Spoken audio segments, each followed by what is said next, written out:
Hello. सगळ्यात पहिल्यांदा आजचं जे लेक्चर आहे ते स्किलचा जो पेपर आहे आपला, तो स्किलच्या पेपरचं एक लेक्चर, एक युनिट आहे दॅट इज ऑन ऑडिटिंग. तर सर आपल्याला ते शिकवणार आहेत. तर पहिल्यांदा मी थोडीशी ओळख करून देते. सागर उधाणी सर हे आपले सातारामधले एक रिनाऊंड चार्टर्ड अकाउंटंट आहेत. तर ते तुम्हाला ऑडिटिंग बेसिक त्याचे सगळं शिकवणार आहेत आणि हा सब्जेक्ट आपल्यासाठी खूप नवीन आहे आणि खूप सोप्या पद्धतीनं सर शिकवतात. त्यामुळे तुम्ही व्यवस्थित लक्ष द्या आणि इंटरॅक्टिव्ह जेवढं होईल तेवढं त्यांनाही म्हणजे बरं पडेल आणि तुम्हालाही ते सोपं जाईल. तर त्यामुळे काय करा, व्यवस्थित सर जे विचारतायत त्याला रिस्पॉन्ड करा, तुम्हाला व्यवस्थित समजेल. आणि स्किलचा हा जो पेपर आहे त्याची लगेच तुमची एक्झाम आहे आणि ह्याच्यावरती आजच्या आणि उद्याच्या लेक्चरमध्ये जे होणार आहे त्याच्यावरचे क्वेश्चन तुम्हाला येणार आहेत. तर त्यामुळे व्यवस्थित लक्ष देऊन अटेंड करा सेशन. ठीक आहे. बाकीच्यांनाही सांगा अजून जे जॉईन झालेले नाही आहेत त्यांना.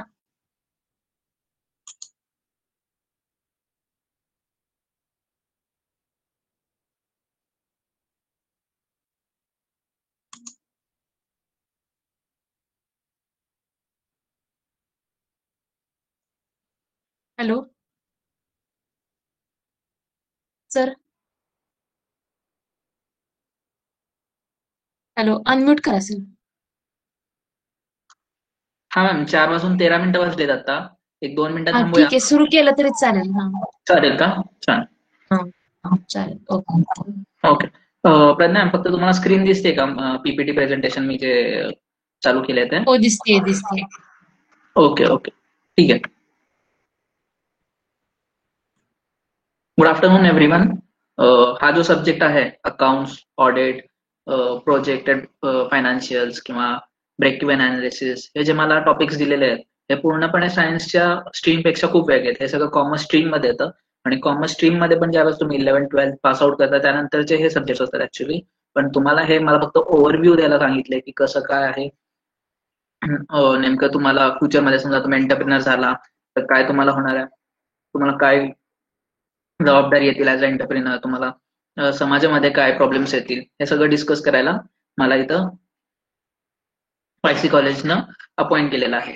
तर ठीक आहे, फर्स्ट ऑफ ऑल मी तुम्हाला माझं इंट्रोडक्शन करून देतो. माझं नाव CA सागर उधाणी आहे. तुम्हाला कुठेही काही क्वेरी असतील अपार्ट फ्रॉम लेक्चर्स, तुम्हाला आजच्या लेक्चरमध्ये आणि अजून एक लेक्चर जे कंडक्ट करणार आहे त्या दोघांमध्ये तुम्हाला काही प्रॉब्लेम वाटत असेल, you can WhatsApp me. WhatsApp number तुम्हाला स्क्रीनवरती दिसत असेल. ठीक आहे. त्यानंतर आता मला तुम्हाला फक्त एक प्रश्न विचारायचा, because I want our session to be interactive. असं नको की फक्त मीच बडबडतोय आणि तुम्ही फक्त ऐकताय किंवा कोण ऐकताय का नाही हे मला पण कळत नाही किंवा कोण झोपलाय. तर ह्या केसमध्ये तुम्ही BSc चे विद्यार्थी आहात. ह्याच्यानंतर तुमच्या डोक्यात काय आहे, तुम्हाला काय करायचं आहे. काही लोक असतील ज्यांना जॉब करायचा आहे, काही लोक आहेत ज्यांना एंटरप्रिनर बनायचं. एंटरप्रिनर म्हणजे काय, स्वतःचा व्यवसाय चालू करायचा आहे आणि स्वतः सगळं चालू करायचं आहे. तर किती लोकांना जॉब करायचा आणि किती लोकांना एंटरप्रिनर बनायचं आहे.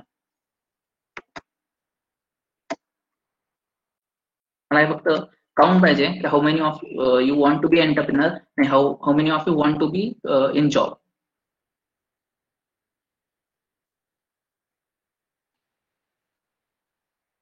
तुम्ही चॅट बॉक्स मध्ये जरी सांगितलं किंवा you can unmute yourself and you can reply me. Okay, 2 to 3 people झालंय जॉब.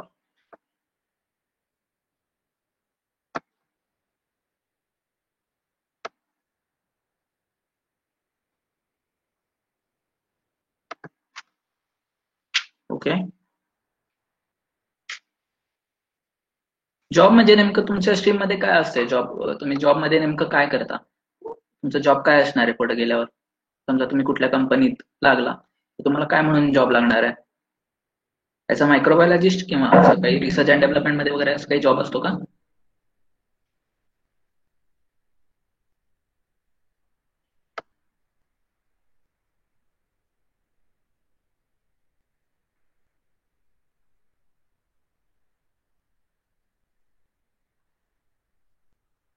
ओके, खूप लोकांचे रिप्लाय झालेत की जॉब करणार आहे. कोणालाच एंटरप्रेन्योर बनायचं नाही, कोणाला स्वतःचा व्यवसाय नाही चालू करायचा असं दिसतंय. ठीक आहे. एंटरप्रिनरशिप हा पूर्णपणे वेगळा कन्सेप्ट असतो. जॉबमध्ये काय असतं, you take money from your employer आणि त्यावरती तुम्ही मंथली बेसिसवरती तुम्ही जॉब करत असता. एंटरप्रिनर मध्ये कसं असतं, सगळं स्वतःला करायचं असतं. कॅपिटल म्हणजे काय, पैसे सगळे स्वतःचे स्वतः उभं करायचं असतं. ऑफिस स्वतः उभं करायचं असतं. परत क्लायंट्स किंवा तुमचे जे कस्टमर्स आहेत ते स्वतः गोळा करायचे असतात. फायनान्शियल लायबिलिटी सगळी तुमची असते. तर एंटरप्रिनर मध्ये हे खूप वेगळं पडतं आणि जॉबमध्ये खूप वेगळं. जॉबमध्ये फक्त काय, you do your work, you do your monthly work and you get remuneration for it. जॉबमध्ये ह्या पलीकडे दुसरं काही नसतं. त्या जॉबमध्ये तुम्हाला काही जास्त विचार करावा लागत नाही. पण आपल्याला काय करायचं, आपल्याला जे लेक्चर्स आहेत हे सगळं पूर्णपणे आपण एंटरप्रिनर बनणार आहे. आपण पुढे जाऊन एक इंडस्ट्रियलिस्ट बनणार आहे, एक मोठा इंडस्ट्रियलिस्ट बनणार आहे. जसं अंबानी आहे, टाटा आहे, सातारमध्ये कुपर आहे. तसं तुम्हाला मोठं जाऊन पुढे मोठं व्हायचं आहे, असं आपण उद्देश पुढे ठेवला आपला. ठीक आहे. तुमचे ड्रीम्स पण मोठे ठेवा, तुमचा विचार करण्याची क्षमता पण मोठी ठेवा. तर तुम्ही देशात आणि आपल्या समाजाचं पण खूप कल्याण करा आणि तुम्ही स्वतःच्या लाईफमध्ये इंडिव्हिज्युअल पण खूप पुढे जाल. ठीक आहे. आपले जे लेक्चर्स होतील, I will assume that you are an entrepreneur. आणि एंटरप्रिनरच्या दृष्टिकोनातून आपण हा सगळे लेक्चर्स कंटिन्यू करू. And apart from this, after this BSc I guess तुम्हाला MSc वगैरे काही असतं, 2 to 3 years नंतर तुम्हाला काही वेगळं वाटलं तर you can obviously switch from job to being an entrepreneur. Okay. So कुठलाही बिझनेस म्हणजे काय, एंटरप्रिनर बिझनेस, कुठलाही बिझनेस कसा चालतो. फॉर एक्झाम्पल, एक किराणा स्टोअर आहे तुमच्या घराच्या जरी किराणाचा स्टोअर असेल. आता आपण सगळे लॉकडाऊन मध्ये बसलोय, तर तुम्हाला काही लागत असेल तर तुम्ही काय करता, उदाहरण घ्या, तुम्हाला लेस खरेदी करायचं आहे तर तुम्ही कुठनं खरेदी करता, एका किराणा स्टोअर मधनं किराणा स्टोअर मध्ये जाता आणि तिथं परचेस करता. तर तो किराणा स्टोअरचा मालक जो असतो तो तर काय समाजसेवेसाठी बसलेला नाहीये. तो काय बसलाय, because he wants to earn profit. त्याची पण मुलं आहेत, त्यांचं पण काय एज्युकेशन खर्च असेल ते त्याला करायचं असतं. त्यामुळं तो काय करत असतो, तो प्रॉफिट कमवत असतो. प्रॉफिट कसं कमवत असतो, तर सेल आणि परचेस यामध्ये जो डिफरन्स असतो तो त्याचा प्रॉफिट असतो. सेल म्हणजे काय, विक्री. तर तो आपल्याला विक्री कसं करतो, रिटेलमध्ये विक्री करतो. म्हणजे उदाहरण की आपल्याला लेसचं एक पाकिट पाहिजे, तर तो काय करतो, आपल्याला लेसचं एक पाकिट 10 रुपयाला देतो आणि त्याची खरेदी किंमत त्याची स्वतः जो परचेस करतो होलसेलकडनं ती वेगळी असू शकते. फॉर एक्झाम्पल 8 रुपीज असू शकते. तर तो काय करतो, तो आपल्याला 10 रुपयाला गोष्ट ती विकतो आणि स्वतः 8 रुपयाला घेतो. त्यामुळे त्याचं कॉस्ट किती, त्याचं प्रॉफिट किती होतं, 2 रुपीज.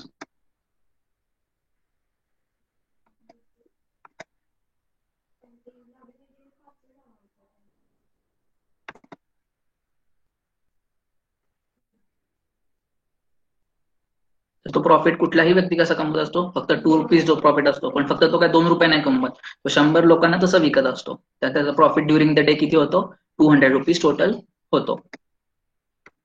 ठीक आहे. I hope this example is very clear to all of you. दुसरा एक एक्झाम्पल, किराणा स्टोअरचं नको असेल तर दुसरं कपड्याचं दुकान. फॉर एक्झाम्पल, कपड्याच्या दुकानातून तुम्ही एक जीन पॅन्ट विकत घेतली, तर तिथं काय असतं, तर जीन पॅन्ट फॉर एक्झाम्पल तुम्हाला 1000 रुपीजला विकली, तर त्याची परचेस प्राइस काहीतरी वेगळी असेल. फॉर एक्झाम्पल 800 असेल, 900 असेल. तर त्याच्यामध्ये जो डिफरन्स असतो तो त्याचा प्रॉफिट असतो. बिझनेस नेहमी हा असाच चालतो.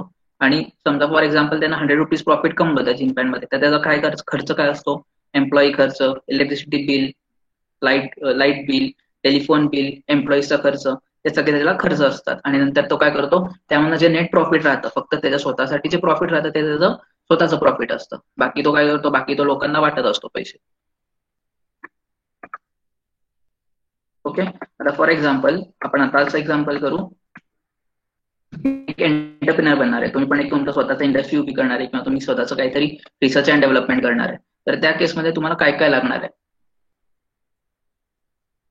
मला सांगू शकेल. एंटरप्रिनर एकदा आपण बनलं की आपल्याला काय काय गोष्टी या आपल्या बिझनेससाठी कराव्या लागतात, कुठल्याही एंटरप्रिनरला करावं लागतं. फॉर एक्झाम्पल, एक किराणा स्टोअरच्या मालकाला काय करावं लागेल, किंवा फॉर एक्झाम्पल एक क्लॉथ स्टोअरच्या मालकाला काय करावं लागेल, किंवा फॉर एक्झाम्पल एक इंडस्ट्रियलिस्ट, म्हणजे समजा तुम्ही एक इंडस्ट्रियलिस्ट आहे, तर तुम्हाला एंटरप्रिनर बनताना, तुम्हाला काही स्वतःचा व्यवसाय चालू करताना तुम्हाला तुमच्या हातात काय काय गोष्टी लागणार आहेत, कोणी सांगू शकेल मला? You can unmute yourself और you can also text me.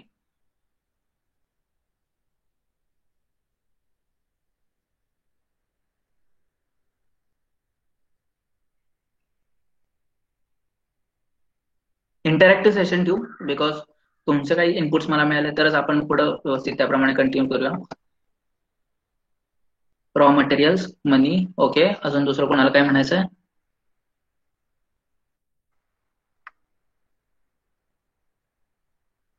Place म्हणजे जागा, लँड म्हणूया आपण त्याला.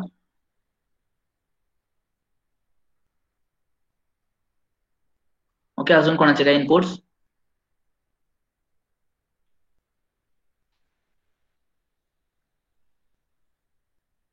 Capital, manpower, okay.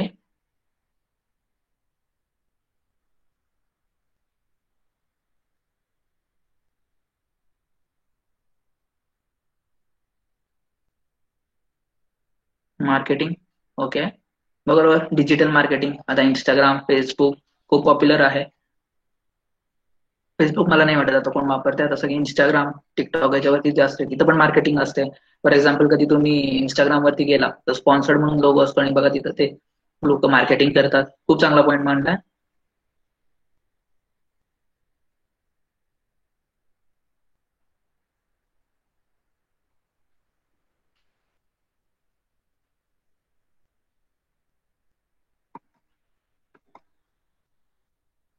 ओके, थोडक्यात मी थोडेसे पॉईंट्स इलिमिनेट इथं केले. फॉर एक्झाम्पल आपण एक काय करूया, आपण एक 3D प्रिंटर बनवतोय असं नाही, आपण एक एक्झाम्पल घेऊया. बिकॉज 3D प्रिंटर आता मार्केटमध्ये खूप फॉर्म मध्ये आहे आणि सगळे लोक आता 3D प्रिंटरच्या खूप जण माग आहेत.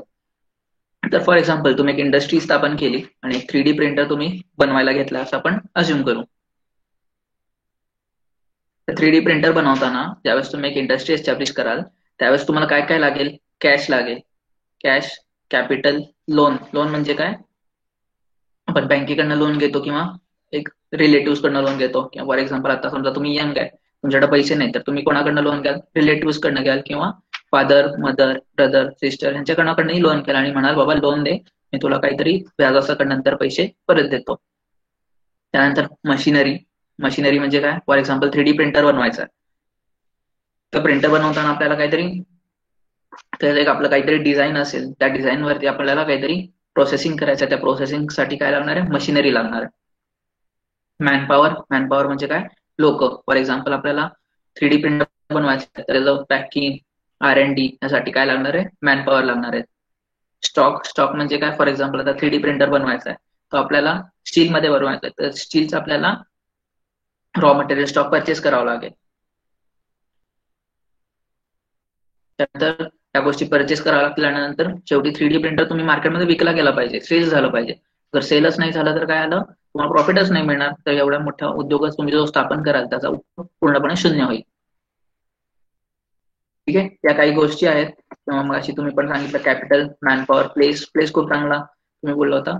म्हणजे लँड तुम्हाला लागेल. कुठं इंडस्ट्री कुठं स्थापन करायची तर लँड वरती स्थापन केली पाहिजे, असंच कुठंही नाही करतायत. ठीक आहे. आता आता हे जे आपल्याला गोष्टी लागणार आहेत त्याचं आपण अकाउंटिंग किंवा सायंटिफिक लँग्वेज मध्ये, म्हणजे जी आमची जी कॉमर्सची लँग्वेज आहे त्यामध्ये कुठल्याही गोष्टीला फक्त कॅश असं आपण संबोधित करत नाही, तर आपण त्याला काय म्हणतो? अकाउंट. कुठल्याही शब्दाला अकाउंट हा शब्द पुढं लिहिला जातो. तर अकाउंट कसा लिहितो? A/C. फक्त हा शब्द अकाउंट हे पुढे लिहिलं जातं. तर फॉर एक्झाम्पल आता मग अशी जी आपण गोष्टी लिहिल्या होत्या, कॅश. कॅश हे काय? एक वेगळं अकाउंट आहे. कॅपिटल काय? एक वेगळं अकाउंट आहे. फॉर एक्झाम्पल तुम्ही कुठल्याही बँकेत गेला तर तिकडे काय म्हणता? आम्हाला सेव्हिंगचं खातं खोलायचंय. खातं खोलायचं म्हणजे काय? सेव्हिंग्स अकाउंट तुम्हाला तिकडे उघडायचंय किंवा फिक्स डिपॉझिट उघडायचंय किंवा काही दुसऱ्या गोष्टी असतील तर तिथं पण तुम्हाला अकाउंट उघडावं लागतं, तुमचं स्वतःचं एक खातं उघडावं लागतं. तसंच cash account, capital account, loan account, machinery account, manpower account, stock account, purchase account, sales account, हे वेगवेगळे अकाउंट्स आहेत. तर कुठल्याही गोष्टीला आपण असं म्हणत नाही की कॅश मला लागणार आहे, तर आपण त्यावेळेस असं म्हणतो कॅश अकाउंट मध्ये एवढे पैसे आले किंवा कॅश अकाउंट मध्ये एवढे पैसे गेले. तर कुठल्याही गोष्टीला आपण अकाउंटिंग लँग्वेज मध्ये अकाउंट हा शब्द नेहमी पुढे लिहिला जातो. ठीक आहे. आता मगाशी एक मी किराणा शॉपचं एक्झाम्पल दिलं. त्यामध्ये एक्झाम्पल ऑफ शॉप, एक किराणा शॉपचं एक्झाम्पल घेऊ. तर त्यामध्ये तो जो व्यक्ती आहे, जो किराणा मालाचा ओनर आहे, तो कसा कमवतो? मगाशी मी तुम्हाला बोललो की फॉर एक्झाम्पल तुम्ही लेस तिकडे विकत घेतला तर 10 रुपयाची गोष्ट तो आपल्याला 10 रुपयाला विकतो आणि त्याची purchase price for example 8 rupees आहे. तर त्याचा नफा किती झाला? 2 रुपये. ओके. आणि तसंच आपण एक्झाम्पल करू की 100 लोक तिथं 100 लोकांनी तो लेस पॅकेट परचेस केलेला आहे. तर त्या केसमध्ये टोटल प्रॉफिट त्या माणसाचं किती होईल? 200 रुपीज. पण 200 रुपीज हे काय? एक ग्रॉस प्रॉफिट आहे. I hope everyone is able to see the PPT. त्या पीपीटी मध्ये बघा लिहिलंय how is profit of any business determined. Example of shop, sales, purchase आणि ग्रॉस प्रॉफिट. सेल्स काय पकडला आपण मगाशी 10 into 100 1000. परचेस आपण किती पकडलं 800, कारण की 8 रुपयाला त्याने ती गोष्ट परचेस केली होती आणि 100 गुड्स त्यानं परचेस केले होते. तर या केसमध्ये ग्रॉस प्रॉफिट त्याचं किती आलं 200 रुपये. आपण फक्त फॉर द डे कॅल्क्युलेट करतोय. फॉर द डे त्या माणसाचा प्रॉफिट किती झालं, समजा ग्रॉस प्रॉफिट त्याचं 200 रुपये झालं आणि त्याचं इलेक्ट्रिसिटी बिल फॉर एक्झाम्पल त्या दिवसाचं आलं 20 रुपये. परत एम्प्लॉईजचा खर्च फॉर एक्झाम्पल 90 रुपीज आहे, तर त्याचा नेट प्रॉफिट म्हणजे काय असतो निव्वळ नफा, आणि ग्रॉस प्रॉफिट म्हणजे काय असतो ढोबळ नफा. मराठीमध्ये तुम्हाला एक्सप्लेन करायचं झालं तर ग्रॉस प्रॉफिट हा ढोबळ नफा असतो, म्हणजे फक्त सेल मायनस परचेस हा ग्रॉस प्रॉफिट असतो. आणि त्या ग्रॉस प्रॉफिट मधनं जो आपल्याला बाकीचा खर्च असतो जो आपण वजा करतो त्यामध्ये नेट प्रॉफिट हा राहतो. तर ह्या केसमध्ये आपलं सेल्स किती आहे 1000, परचेस किती झालं 800, ग्रॉस प्रॉफिट किती झाला 200 रुपीज. एक्सपेन्स किती झाला, एक्सपेन्स मध्ये आपण दोनच गोष्टी पकडल्यात, इलेक्ट्रिसिटी बिल आणि दुसरं एम्प्लॉईज खर्च, म्हणजे किती झालं एक्सपेन्स 110 रुपीज. नेट प्रॉफिट किती झाला आपला फक्त 90 रुपीज. म्हणजे त्या व्यक्तीनं तो जो बिझनेस केला त्या दिवशी मध्ये त्याचा त्या केसमध्ये नेट प्रॉफिट किती झाला 90 रुपये फक्त झाला. ओके, हे फक्त मी तुम्हाला वरच्यावर एक्सप्लेन केलंय की कुठल्याही गोष्टीचा नेट प्रॉफिट कसा कॅल्क्युलेट होतो. पण ह्यामध्ये ऍडिशनल गोष्टी ज्या असतात ज्या दोन आपण इथं कन्सिडर केल्या नाहीत, ओपनिंग स्टॉक आणि क्लोजिंग स्टॉक. ओपनिंग स्टॉक आणि क्लोजिंग स्टॉक यामध्ये फरक काय, ओपनिंग म्हणजे दिवसाच्या ज्यावेळेस त्यानं शटर दुकानाचं उघडलं त्यावेळेस त्याचा ओपनिंग स्टॉक किती होता, आणि क्लोजिंग स्टॉक म्हणजे काय तर ज्यावेळेस त्यानं दुकान बंद केलं त्यावेळेस त्याच्याकडे स्टॉक किती रुपयाचा होता. फॉर एक्झाम्पल त्यानं ज्यावेळेस दुकान उघडलं त्यावेळेस त्याकडं काहीतरी 100-200 पाकिट 100-200 त्या लिस्टची पाकिटं असणार ती, आणि ज्यावेळेस त्यानं दुकान बंद केलं त्यावेळेस ऑब्व्हियसली काय आलं त्याच्या दुकानातनं 100 पाकिटं विकली गेली. तर त्या केसमध्ये क्लोजिंग स्टॉक होणार त्याचा जेवढा पण ओपनिंग असेल त्यापेक्षा क्लोजिंग स्टॉक हा नेहमी 100 त्या 100 पाकिटांनी कमी झाला.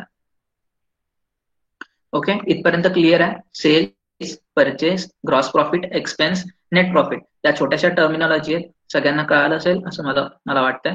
कोणाला कळालं नसेल तर काही डाऊट असेल तर तुम्ही मला विचारा, आपण पुढे कंटिन्यू करूया. ओके, सगळ्यांना कळालंय. आय होप कोणाचं नो येत नाहीये, म्हणजे I will assume everyone has understood दिस.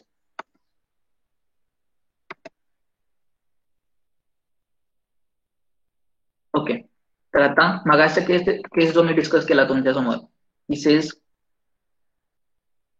1000 होता, परचेस काही वेगळ्या गोष्टी होत्या आणि नेट प्रॉफिट किती झाला फक्त 90 रुपीज झाला. पण या केसमध्ये आपण काय केले, ओपनिंग स्टॉक आणि क्लोजिंग स्टॉक पकडलेला नाहीये.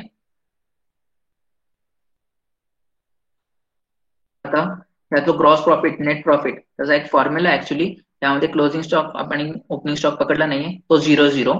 तर ग्रॉस प्रॉफिटचा फॉर्म्युला काय येतो, sales minus purchase equals to gross profit, आणि ग्रॉस प्रॉफिट मधनं एक्सपेन्सेस मायनस केले तर त्याचं आन्सर येतं नेट प्रॉफिट. ओके, हा फॉर्म्युला तुमच्याकडे नोटबुक असेल, you write down in your notebook. आणि समजा तुम्हाला काही फोटो वगैरे काढून ठेवायचे असेल because this is young generation आणि आता सगळे घरी बसून करताय, तर यू कॅन ऑल्सो स्क्रीनशॉट पण काढू शकता, और you can also click a photo of this. Okay,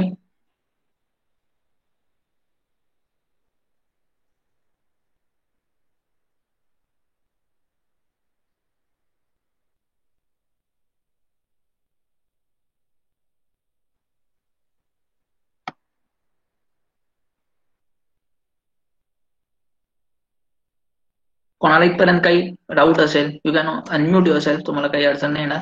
you can also text me in this chat box मध्ये, तुम्हाला काही विचारायचं असेल you can also ask. I hope I am not going very fast, I am going very slow. If you want me to decrease the speed तुम्ही असं तसं सांगा की sir please decrease your speed.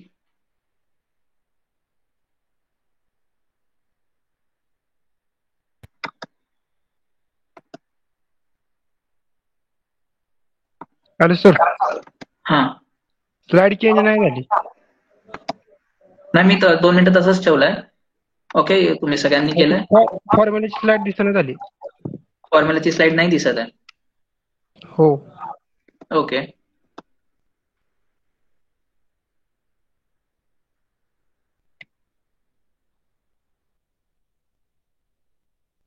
आता दिसतेय का?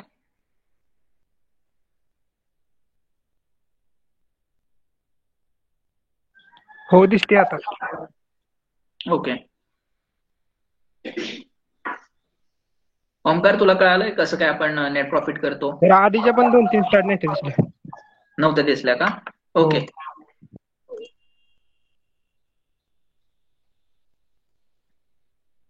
ओके. हे दिसते का slide? How is profit of any business determined? हो. Yes sir. Okay.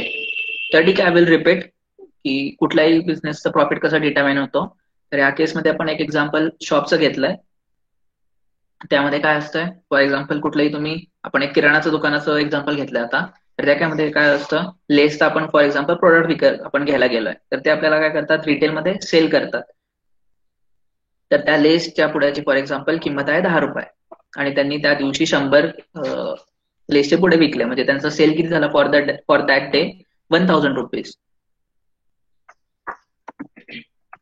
1000 rupees purchase आपण काय पकडलं, 8 रुपये फॉर एक्झाम्पल त्याचं परचेस आहे, 800 रुपीज त्याचं परचेस आहे. 800 कसं कॅल्क्युलेट केलं, 8 into 100 rupees purchase cost of 8 into 100 लेसचे पुढे असं कॅल्क्युलेट केलं. तर ग्रॉस प्रॉफिट या केसमध्ये किती आला, 200 रुपीज. आणि एक्सपेन्सेस आपण कसे पकडले, 110. नेट प्रॉफिट झाला 90 रुपीज. ओके, हे कळालं सगळ्यांना? I hope everyone is able to see the slide.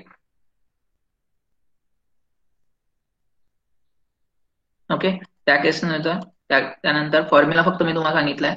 हा फॉर्म्युला रट्टा मारू नका, बिकॉज मला तुम्हाला हे सगळं लॉजिकल एक्सप्लेन करायचं. मला काय तुम्हाला रट्टा मारून शिकवायचं नाहीये, बिकॉज प्रॅक्टिकली ज्यावेळेस तुम्ही कुठेही जाल, कुठल्याही फील्डमध्ये जाल, त्यावेळेस तुम्हाला फॉर्म्युला लक्षात घ्या असं नाही होत. तुम्हाला लॉजिकली सगळं कळायला पाहिजे, मगच तुम्ही पुढे जगाच्या पुढे जाऊ शकता. फॉर्म्युला किंवा रट्टा मारून तुम्ही तात्पुरतं त्या एक्झामसाठी क्लिअर व्हाल, पण प्रॅक्टिकल लाईफ मध्ये तुम्ही कधीच रट्टा मारून वगैरे कधीच पुढे नाही जाणार. I want every one of you to understand this logically. Logically काय नेट प्रॉफिट कसं आला, काय झालं. खूप जणांचे आई वडील जॉब करत असतील, त्यामुळं तुम्हाला हे प्रॅक्टिकली नाही करणार. पण कोणाचे समजा आई वडील जॉब एंटरप्रेनर असतील किंवा काही दुकानदार असतील, तर तुम्हाला हे लगेच एक्झाम्पल लगेच क्लिक होईल.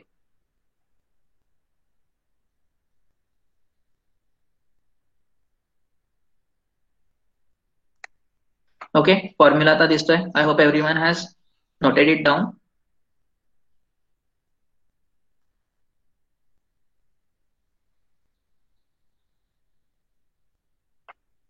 Okay,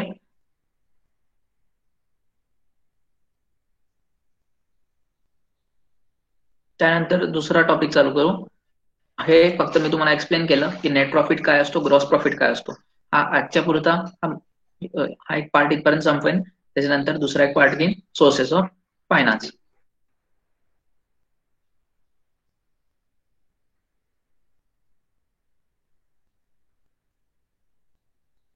okay, sources of finance. Sources of finance म्हणजे काय, फॉर एक्झाम्पल तुम्हाला एंटरप्रिनर बनायचं आहे, तुम्ही एक इंडस्ट्री स्थापन करणार आहे, तर तुम्हाला काय पाहिजे, कॅश तर हातात पाहिजे, नाहीतर तुम्ही लँड कुठनं घेणार, जमीन कुठनं घेणार, तुमची बिल्डिंग कुठनं बांधणार, तुम्ही मशिनरी कुठनं घेणार, हे तुम्हाला खूप मोठी अडचण आहे. फॉर एक्झाम्पल तुम्ही काही रुपीज सेव्ह करून ठेवले असतील, फॉर एक्झाम्पल 10 लाख रुपये तुम्ही सेव्ह करून ठेवलेत, पण तुम्हाला समजा इंडस्ट्री 1 लाखाची टाकायची आहे, तर बाकीचे 90 लाख रुपये तुम्ही कुठनं आणणार, हा तुमच्या पुढे खूप मोठा प्रश्न असणार.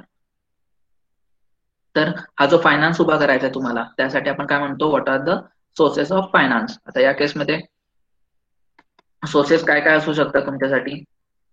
फर्स्ट इज तुम्ही स्वतःचे पैसे तुम्ही त्या बिझनेसमध्ये टाकू शकता. सेकंड इज तुम्ही मॉम डॅड पॅरेंट्स कडनं काही पैसे घेऊ शकता. थर्ड थिंग इज तुम्ही बँकेकडनं लोन घेऊ शकता. फोर्थ इज तुम्ही काही डिबेंचर्स इश्यू करू शकता. डिबेंचर्स म्हणजे तुम्हाला व्हॉट आर डिबेंचर्स, डिबेंचर्स म्हणजे पण एक लोनचा प्रकार आहे. तुम्ही डिबेंचर्स इश्यू करू शकता. किंवा दुसरं एक अजून एक गोष्ट आहे, आयपीओ. तुम्हाला आता माहित असेल, रिलायन्स हे स्टॉक मार्केटवरती लिस्टेड आहेत, इन्फोसिस स्टॉक मार्केटवरती लिस्टेड आहे. तर what is IPO, IPO is initial public offer. तर त्या केसमध्ये तुम्ही काय करता, स्टॉक मार्केटवरती जाऊन लिस्ट होता आणि लोकांना सांगता की तुम्ही आमच्या बिझनेसमध्ये पैसे टाका, तर त्यामधनं तुम्ही पैसा उभा करू शकता. अजून काय दुसऱ्या गोष्टी कोणाला काही माहिती आहे?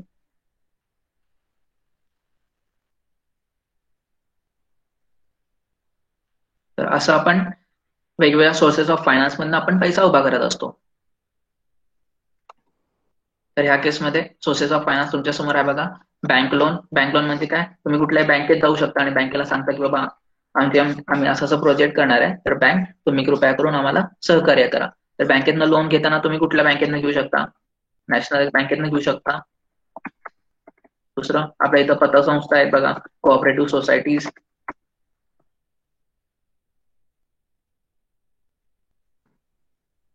कोऑपरेटिव्ह सोसायटीज यांच्याकडनं लोन घेऊ शकता. पण बँक तुमच्याकडनं ज्यावेळेस लोन घेते त्यावेळेस काय करते? कुठलं तरी मॉर्गेज ठेवावं लागते. मॉर्गेज म्हणजे काय? तुमच्याकडनं काहीतरी तारण ठेवावं लागते. तर बँक लोन्स नेहमी ज्यापर्यंत असतात त्या नेहमी सेक्युअर्ड लोन असतात. ते तुमच्याकडनं तरी तारण काहीतरी गोष्टी घेत असतात, त्यामुळं त्याला आम्ही सेक्युअर्ड लोन म्हणतो नेहमी, की बँक नेहमी तुमच्याकडनं तरी काहीतरी तारण घेते. पण आता 2-3 स्कीम गव्हर्नमेंटच्या आल्या आहेत. मुद्रा लोन मध्ये तुमच्याकडनं सिक्युरिटी किंवा मॉर्गेज किंवा तारण काहीच घेतलं जात नाही. तर bank loan, sources of finance versus bank loan तुम्ही कुठून घेणार? नॅशनल बँक और कोऑपरेटिव्ह सोसायटीज. अनसेक्युअर्ड लोन तुम्ही कुठून घेणार? पॅरेंट्स, रिलेटिव्स, फ्रेंड्स, टीचर्स कडनं तुम्ही किती घेऊ शकता? एक असाच मी तुमच्या समोर पॉईंट मांडलाय. You can obviously ask me, sir we are venturing into this stream, so please give us loan. Next is own capital. Own capital म्हणजे तुम्ही काय करणार? Out of your own savings, तुमच्याकडनं जे सेव्हिंग्स आजपर्यंत असतील. Next is initial public offer.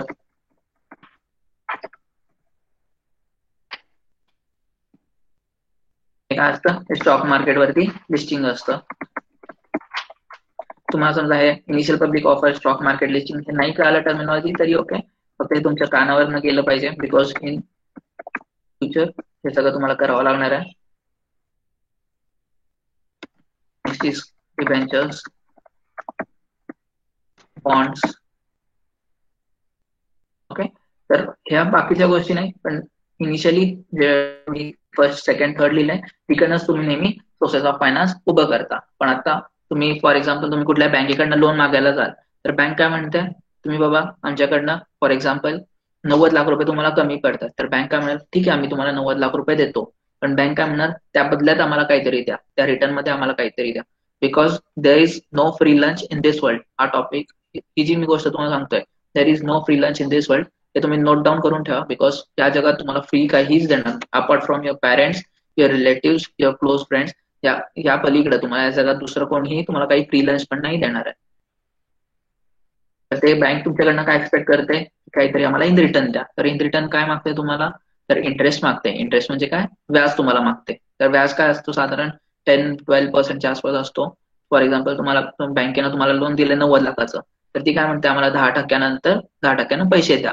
तर 10% पैसे कसे द्या? तर टप्प्याटप्प्यानं द्या. टप्प्याटप्प्यानं द्या म्हणजे काय द्या? ईएमआय.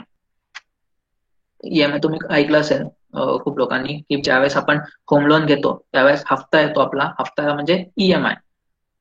ईएमआय काय असतो? जनरली जरी आपण त्याला हफ्ता हा शब्द वापरत असतो तरी तो आपण मंथली पे करत असतो. ओके,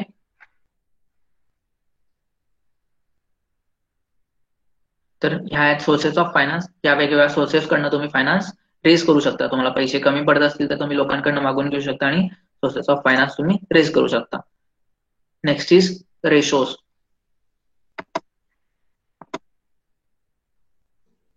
रेशोज म्हणजे काय असतात? Financial ratios. यामध्ये 2 रेशोज मी तुम्हाला शिकवेन, net profit ratio, gross profit ratio.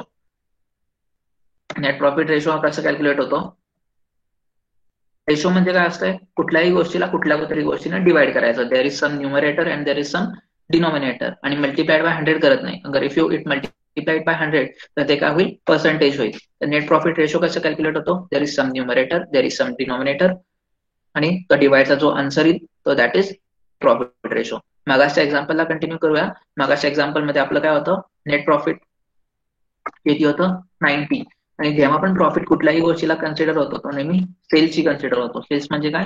तुमच्या दुकानातनं जी विक्री झाली किंवा तुमच्या इंडस्ट्रीज मधनं जो सेल झालाय तो नेहमी डिनॉमिनेटर मध्ये असतो. कुठलाही प्रॉफिटचा रेशो असू दे, net profit ratio, gross profit ratio, कुठलाही रेशो असू दे, डिनॉमिनेटर हा नेहमी सेल्स असतो. तर या केसमध्ये आपला नेट प्रॉफिट किती झालाय? 90 रुपीज. सेल्स मगाच्या केसमध्ये किती होता? 1000 rupees. What is your net profit ratio? That is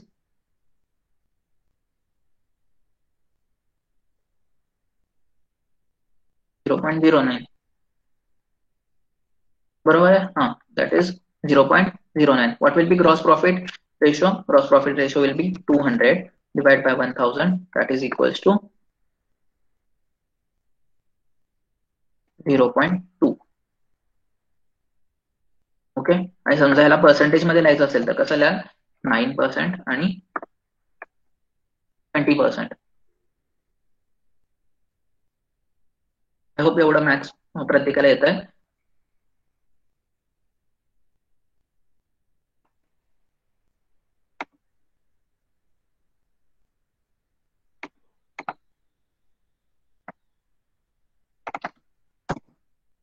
Okay, next example. For example, a question I will ask you. For example,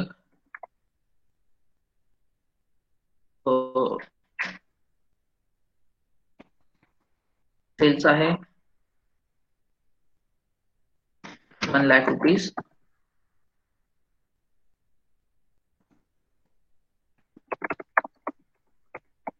Net profit is 80,000. Gross profit equals to 1,50,000.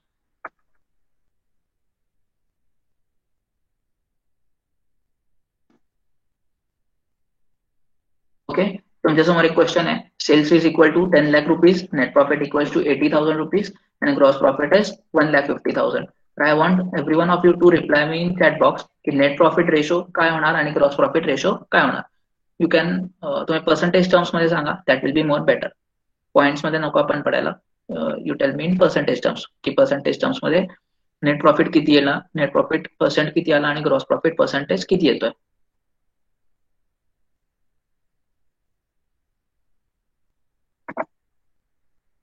Okay, I hope everyone is able to see the question. What is question? Sales is 10 lakh rupees, net profit is 80,000, gross profit is 1,50,000. तर net profit ratio काय येणार आणि gross profit ratio काय येणार.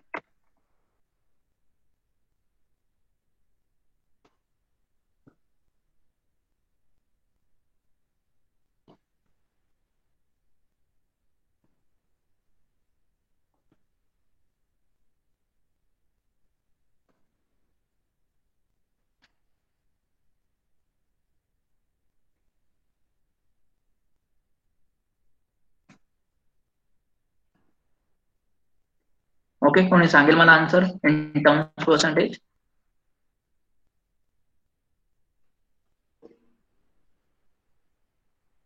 You can unmute yourself and you can reply or you can type in chat box also.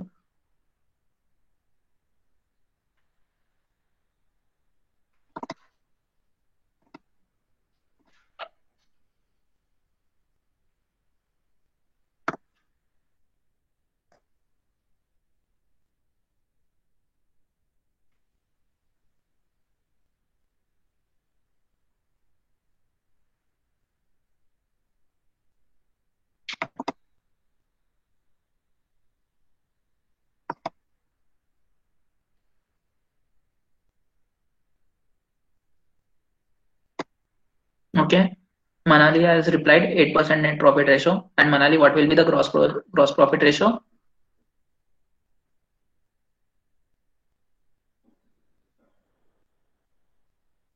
15%. Okay, कोणाचं काही दुसरं answer आहे किंवा कोणाला दुसरं काही बोलायचं?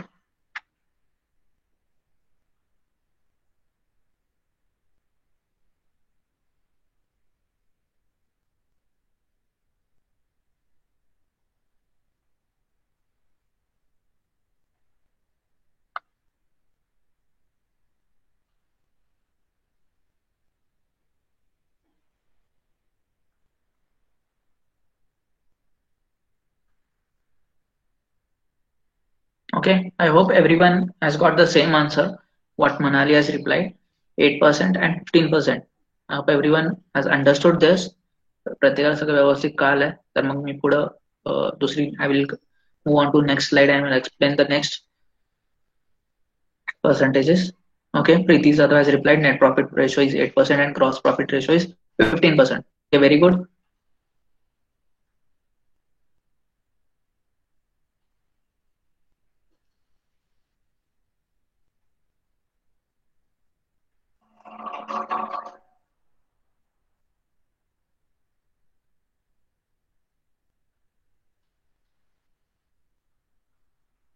Okay, so net profit percentage is 8%, and here it is 50. Okay, I will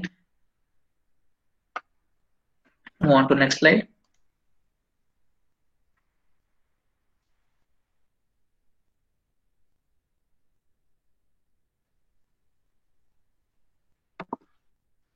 okay, हा आता मी जो एक अजून एक फॉर्म्युला तुम्हाला शिकवणार आहे. This is a bit difficult because this is usually मतलब taught at CA final level, म्हणजे ज्यावेळेस मी चार्टर्ड अकाउंटंट म्हणतो त्यावेळेस आम्हाला फायनल लेवलला हा फॉर्म्युला होता. पण I hope everyone is able to capture this because you students are not from commerce background and you students are have not also studied commerce from 11th and 12th. अगर हे तुम्हाला कळालं तर you will be very happy with this, आणि तुम्हाला करून तुम्ही कुठेही फ्युचरमध्ये जाल तर तुम्हाला निश्चितच, तुम्ही कोणालाही सांगितलं मला gross profit percentage, net profit ratio किंवा ब्रेक इव्हन अनालिसिस, आता मी ते तुम्हाला शिकवणार आहे, किंवा अकाउंटिंग मला थोडंफार येतं, तर you can definitely have an edge over any other competitor. म्हणजे फॉर एक्झाम्पल 2 लोक जॉब करायला जात आहेत आणि त्या केसमध्ये तुम्हाला एकाला अकाउंटिंगचं नॉलेज आहे, एकाला ब्रेक इव्हन अनालिसिस, एकाला कॉस्टिंगचं नॉलेज आहे, एकाला प्रोजेक्ट रिपोर्टचं नॉलेज आहे, आणि दुसरा तुमच्या बाजूला एक दुसरा मुलगा जो बसलाय त्याला फक्त बीएससी फक्त तेवढंच नॉलेज आहे, तर तुम्हाला एक नेहमी ऍडव्हान्टेज राहील. त्यामुळे आय होप की प्रत्येकाने हे लॉजिकली एक्सप्लेन समजून घ्या. लॉजिकली तुमच्या एकदा डोक्यात फिट झालं तर यू विल, त्या तुमच्या आयुष्यात परत तुम्हाला कधी हे तुम्हाला पाठ पण करायची गरज नाही आणि तुम्हाला कुठे लिहून ठेवायची पण गरज नाहीये. Okay, so what is break even analysis? Break even म्हणजे काय असतं? एक पोझिशन ज्या पोझिशनला तुम्हाला प्रॉफिट पण होत नाही, नो प्रॉफिट नो लॉस ही सिच्युएशन असते. ठीक आहे, एंटरप्रेनर खूप, आता मगाशी मी ज्यावेळेस विचारलं खूप लोकांना कोणाला जॉब करायचा आहे का कोणाला एंटरप्रेनर करायचा आहे, तर most of you people replied that we want to do job. Job आम्हाला काय करायचं आहे because it has financial security. आणि समजा आम्ही एंटरप्रेनर मध्ये गेलो, आम्ही समजा एक इंडस्ट्री स्थापन केली, तर त्या केसमध्ये आम्हाला काय होणार, समजा आमचं नुकसान झालं तर आम्ही समजा एक उदाहरण की 1,00,000 रुपये टाकले आणि ते 1,00,000 रुपये डुबले, तर आपले आई वडील काय म्हणतील, आपले रिलेटिव्ह काय म्हणतील, हे नेहमी आपल्या मागं हा एक नेहमी विचार असतो. कुठल्याही सामान्य भारतीय माणसाचा नेहमी हाच विचार असतो की मी उद्या जाऊन इंडस्ट्री स्थापन केली आणि समजा नुकसान झालं तर माझे पैसे आहे ते पण डुबतील आणि माझं समाजात नाव पण खराब होईल. पण on the other side if you go to अमेरिकामध्ये बघा स्टार्टअप्स भरपूर आहेत. गुगल, फेसबुक हे पण पहिले स्टार्टअप होतं आणि नंतर आता टेस्ला फॉर एक्झाम्पल, तर टेस्ला खूप जणांना माहिती असेल, तर त्यानंतर त्या पहिल्या स्टार्टअप्स होत्या अँड ते कधीच हाफ इयर मध्ये राहत नव्हते की समजा आम्ही फेल झालो तर काय, आम्हाला हे झालं तर काय. तर I want many of your people to do entrepreneurship. Entrepreneurship मध्ये तुम्ही गेला तर तोच आपल्या इंडियाचा फ्युचर आहे, तोच तुमचा पण फ्युचर आहे. You cannot depend on job always.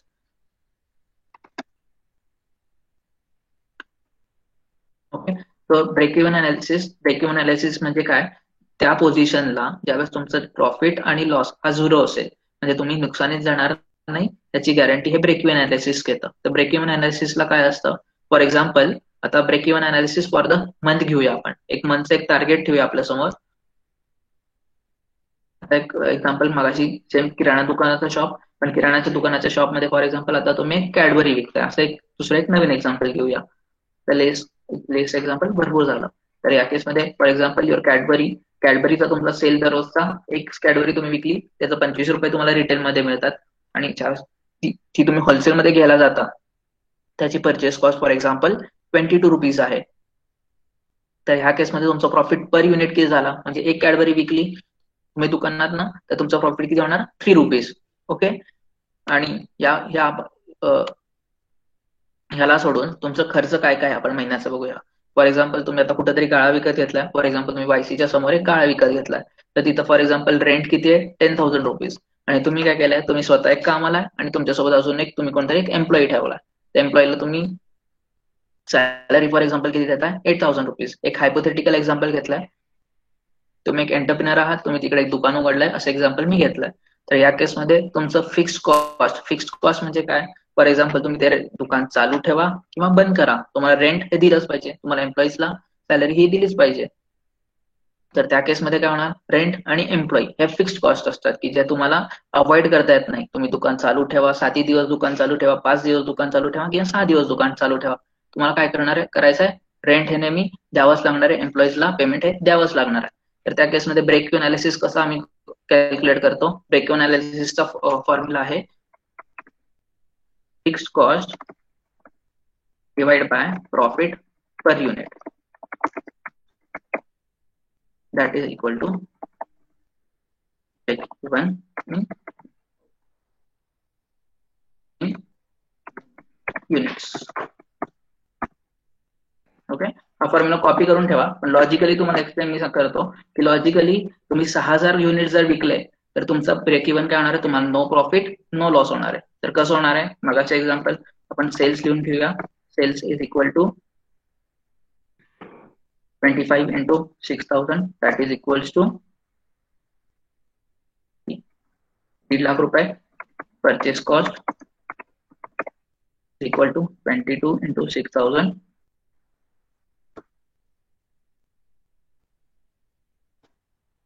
Cost profit equals to something. Expenses fixed 18,000 आणि नंतर net profit. नेट प्रॉफिट किती येईल, 0 येईल. परचेस कॉस्ट आपण कॅल्क्युलेट करू, 22,000 into 6, 22 into 6,000.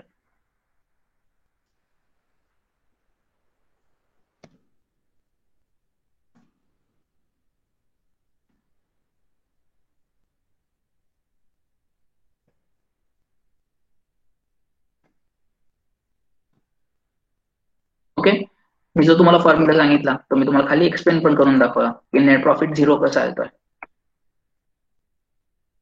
I hope everyone has understood this. Logically फॉर्म्युलानुसार लक्षात ठेवू नका. फॉर्म्युलानुसार लक्षात ठेवायला जाल तर तुम्ही प्रॅक्टिकल लाईफ मध्ये मागे पडाल. आता फॉर द एक्झामच्या पॉईंट ऑफ दृष्टिकोनातून तुम्ही 100% पास व्हाल, पण लॉजिकली अगर तुम्ही विचार केला तर 6000 युनिट जर तुम्ही विकले तर त्या पोझिशनला तुमचं नो प्रॉफिट नो लॉस होणार आहे. म्हणजे किती होणार आहे, तुम्हाला प्रॉफिट 0 रुपीज होणार आहे.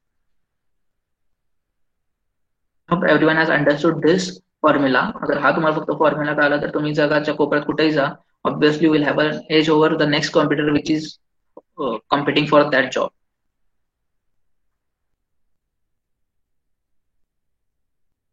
Okay, everyone has understood this. What is break even analysis? Nasil kala, you reply me again. I will explain it with a different example.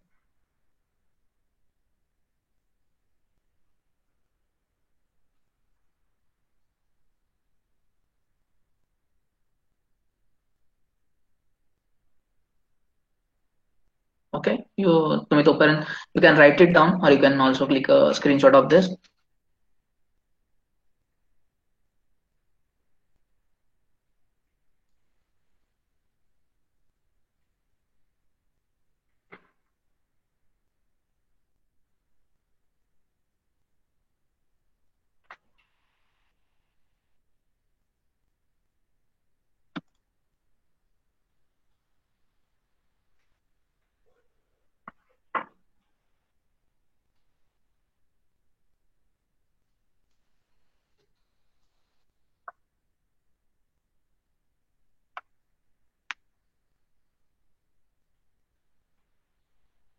Okay, ह्याच्यानंतर अजून स्लाइड्स आहेत, बट मी त्या स्लाइड्सला कंटिन्यू नाही करणार बिकॉज आय थिंक आज जो lecture आहे आज थोडासा हेवी झालेला असणार आहे तुम्हाला, because you guys are not from this common background. अगर तुम्हाला ह्या 3-4 गोष्टी ज्या मी आज तुम्हाला शिकवल्यात, इव्हन तुम्ही अगर हे फक्त जरी समजून घेतलं तर that is more than enough. काही कळालं नसतील गोष्टी तर it is okay. You can ask me personally, you can give me a call, you can message me, I will explain you personally, और if you want you can unmute yourself and you can also ask. Okay, so starting पासून मी तुम्हाला परत सगळे सांगेन. First is how a business works from earning difference between sale and purchase cost. Okay, next is business करताना तुम्हाला काय काय गोष्टी लागणार आहेत, cash, capital, loan, machinery, manpower, stock, purchase, sales. Accounting language मध्ये अगर तुम्हाला ते डिपेंड करायचं असेल तर त्यासमोर आम्ही काय फक्त लिहितो अकाउंट. तर कॅश आहे का, काय एक नवीन अकाउंट आहे, cash account, capital account, loan account, machinery account, manpower account, stock account, purchase account, sales account. ठीक आहे, कुठल्याही गोष्टीचं प्रॉफिट कसं डिटर्माइन होतो लॉजिकली आणि तुम्हाला प्रॅक्टिकली पण तुम्हाला सांगतोय की प्रॅक्टिकली ज्यावेळेस मी ऍज अ चार्टर्ड अकाउंटंट कोणाचं पण प्रॉफिट डिटर्माइन करतो किंवा माझ्याकडे क्लायंट्स येतात किंवा कोणी इंडस्ट्रियलिस्ट येतो माझ्याकडे, तर आम्ही प्रॉफिट कसं डिटर्माइन करतो तर तुमच्या समोर जो फॉर्म्युला आहे त्यानुसारच प्रॉफिट आम्ही डिटर्माइन करतो. दुसऱ्या ह्या पलीकडे लॉजिक आम्ही वापरत नाही. तर सेल्स मग मी किराणाचं तुम्हाला लेस एक्झाम्पल घेतलं. Sales for that kirana store for that day is 1000, purchase is 800, gross profit is 200 rupees. Expenses म्हणजे काय, खर्च किती आहे 110 रुपये, आणि नेट प्रॉफिट किती आहे 90. या केसमध्ये मी ओपनिंग स्टॉक आणि क्लोजिंग स्टॉक नाही पकडलाय, ते पण ऍक्च्युली पकडलं जातं लॉजिकली. तर फॉर्म्युला काय, ग्रॉस प्रॉफिट आणि नेट प्रॉफिटचा, closing stock plus sales minus opening stock minus profit minus purchases that is equal to gross profit. आणि ग्रॉस प्रॉफिट मधनं एक्सपेन्सेस जे जेव्हा आम्ही कमी करतो त्यावेळेस नेट प्रॉफिट म्हणजे काय, निव्वळ नफा. मराठीत if you want to explain this तर त्याला आम्ही निव्वळ नफा म्हणतो. त्या case next is sources of finance. म्हणजे फॉर एक्झाम्पल तुमच्या बिझनेसला पैसे कमी पडतात तर तुम्ही पैसे कुठनं रेज करू शकता. बँकेतनं लोन घेऊ शकता, अनसेक्युअर्ड लोन्स कोणाकडनं घेऊ शकता, पॅरेंट्स, रिलेटिव्ह, फ्रेंड्स, टीचर्स यांच्याकडनं घेऊ शकता. नेक्स्ट इज रेशोज म्हणजे काय, फायनान्शियल रेशोज मी तुम्हाला दोन एक्सप्लेन केले. Net profit ratio, gross profit ratio. जो मागासचा लेस एक्झाम्पल घेतला होता त्यामध्ये 9% प्रॉफिट आला आणि 20% ग्रॉस प्रॉफिट आला. आणि नेक्स्ट मी तुम्हाला क्वेश्चन मांडला होता की सेल्स अगर 10 लाख रुपीज असतील, नेट प्रॉफिट 80,000 असेल, ग्रॉस प्रॉफिट 1,50,000 असेल तर नेट प्रॉफिट ग्रॉस प्रॉफिट काय येणार. 2 to 3 students replied. I hope everyone got that same answer, 8%, 15%. Next is break even analysis म्हणजे काय, त्या पोझिशनला ज्यावेळेस तुमचा त्या काही सेल झालं तर तुम्हाला नो प्रॉफिट नो लॉस होणार, या पोझिशनला आपण ब्रेक इव्हन अनालिसिस म्हणतो. तर ब्रेक इव्हन अनालिसिस मी तुम्हाला इन युनिट सांगितलं. इन युनिट्स कसं कॅल्क्युलेट करतो, तर fixed cost divided by profit per unit of that selling item. मागच्या एक्झाम्पल मध्ये, या केसमध्ये मी तुम्हाला काय सांगितलं, कॅडबरीचं एक एक्झाम्पल दिलं की 25 रुपीजला तुम्ही कॅडबरी विकता, परचेस कॉस्ट तुम्ही एक होलसेलर कडनं विकत घेताना किती न घेता 22 रुपीज ना, प्रॉफिट किती झालं तुम्हाला 3 रुपीज फक्त झाला. तर ह्याचा इम्पॉर्टन्स काय, हे जे 6000 युनिट्स आहेत मी तुम्हाला सांगितलं त्याचा इम्पॉर्टन्स काय. फॉर एक्झाम्पल तुम्ही कुठल्या महिन्यात 5900 कॅडबरी विकल्या म्हणजे तुम्हाला अकाउंटिंग आणि हे सगळं लिहायची पण गरज नाही. तुम्ही काय डायरेक्ट सांगाल की आपल्या या महिन्यात 100 युनिट कमी विकले गेले, त्यामुळे आपल्याला नुकसान होणार आहे. आणि फॉर एक्झाम्पल कुठल्या महिन्यात तुमच्या कॅडबरी समजा उदाहरण घ्या जास्त विकल्या गेला, फॉर एक्झाम्पल 7000 युनिट्स विकल्या गेला, तर तुम्ही काय म्हणणार त्या केसमध्ये, अरे आपल्याला निश्चित 100% प्रॉफिट झाला. By because our sale has exceeded 6000 units. त्यामुळे तुम्ही कधी पण मार्केटमध्ये जावा, तुम्हाला डेटॉल वरती वगैरे काही असतात एक पे एक फ्रीचे अशा स्कीम लावल्या जातात किंवा मार्चंटला डिस्काउंट दिले जातात. वाय, बिकॉज त्यांना त्यांचा युनिट्स मधला जो सेल आहे तो नेहमी वाढवायचा असतो, कुठलीही इंडस्ट्री असू दे. त्यामुळे नेहमी कुठल्याही इंडस्ट्रीला असू दे, ह्याचा नेहमी टार्गेट असतो की आपला सेलिंग युनिट्स हा नेहमी वाढत गेला पाहिजे. अगर सेलिंग युनिट्स वाढत गेला तर आपण नो प्रॉफिट नो लॉसच्या पुढे जाऊ, आपण नेहमी प्रॉफिटच कमवू, असा प्रत्येकाचा उद्देश असतो. No one in this world wants to be in loss, everyone wants to earn profit. Okay, बाकीचे पण अजून स्लाइड्स आहेत. I won't go into this. I will continue those slides in next lecture. Thank you for being a patient audience. If anyone has any queries regarding to any of the point, you can ask me. Otherwise, we will end this lecture.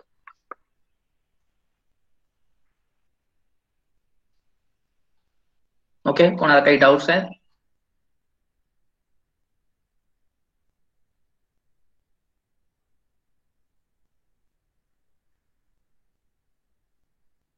I will wait for 1 minute and then I will end this session if no one has any doubt.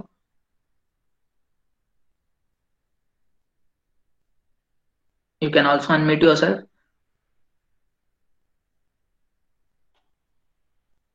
तुमच्या क्लासमध्ये असं कोण monitor और the one class leader वगैरे असं काही concept आहे? I don't know इकडे अशी कन्सेप्ट असते की नाही.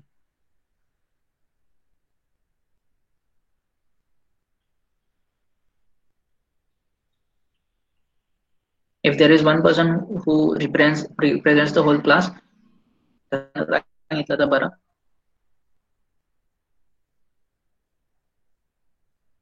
Okay, I guess no one has any doubts. I hope everyone has understood each and every one of concept in detail, because what I am teaching, this is very practical. जे practically तुम्हाला exam मध्ये, practically life मध्ये तुम्हाला जे कामाला येणार आहे, that I am teaching. I am not teaching anything theoretical. हे फक्त तुम्हाला रट्टा मारून एक्झाम मध्ये पास करायचं. Okay, one person has replied, no questions. Okay, I guess everyone has understood this, because this is not a traditional meeting. Traditional meeting, I used to visit your college. I used to conduct lectures for this MSc second year students. That lecture used to be very interactive. Here no one is here. You guys can see me, but I cannot see you.